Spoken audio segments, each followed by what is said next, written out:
જય માતાજી મિત્રો, આજે મેં જે 9 વાગ્યાનો ટાઈમ મૂક્યો હતો કે હું લાઈવ કરવાની છું, ઈ લાઈવ રોકવા માટે મને મારા ગુરુનો આદેશ આવ્યો કે ભાઈ લાઈવ નથી થવાનું. એટલે ગુરુનો આદેશ ઈ મારા કહેવાય ને શિરોમણી છે.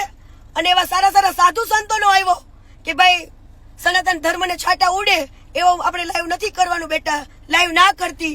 એટલે બધાનું માન સન્માન રાખીને હું હજુ વાત જ કરતી હતી. એટલે મારું લાઈવ રોકવા માટે પોલીસની મને બે ગાડીઓ મારી પાછળ થઈ, બે ફોર વ્હીલો. વિચાર કરો તમે કેટલી એ વાતમાં પેલી સચ્ચાઈ હશે કે આટલા લોકોને મને રોકવા આવવું પડે છે. અને મારા ઉપર પોલીસની ફરજ રૂકાવવા માટેનો કેસ બનાવ્યો. તો તમે લોકો જોઈ શકો છો વિડીયોની અંદર કે મને કોઈ પોલીસે બહાર કાઢી જ નથી કુંડની અંદર, બરાબર.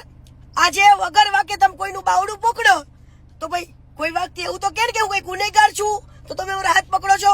ઓલી પીએસઆઈ નાતી હતી, એ પીએસઆઈ નો હાથ પણ જો કોઈ પકડ્યો હોત ને પોલીસ વાળીએ તો એ શું કેત કે ભાઈ હું ગુનેગાર નથી, તમે મને આવી રીતે હાથ પકડો છો.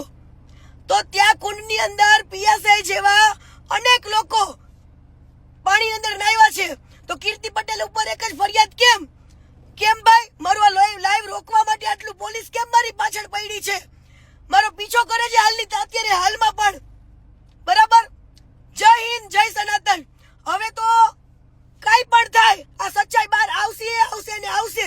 અત્યારે તમે જુઓ પોલીસની આ ખોટી કામગીરી, તમે જુઓ એક દીકરીને રોકવા માટે આટલું પોલીસ પાછળ પડી છે મારી. જય હિન્દ, જય સંવિધાન.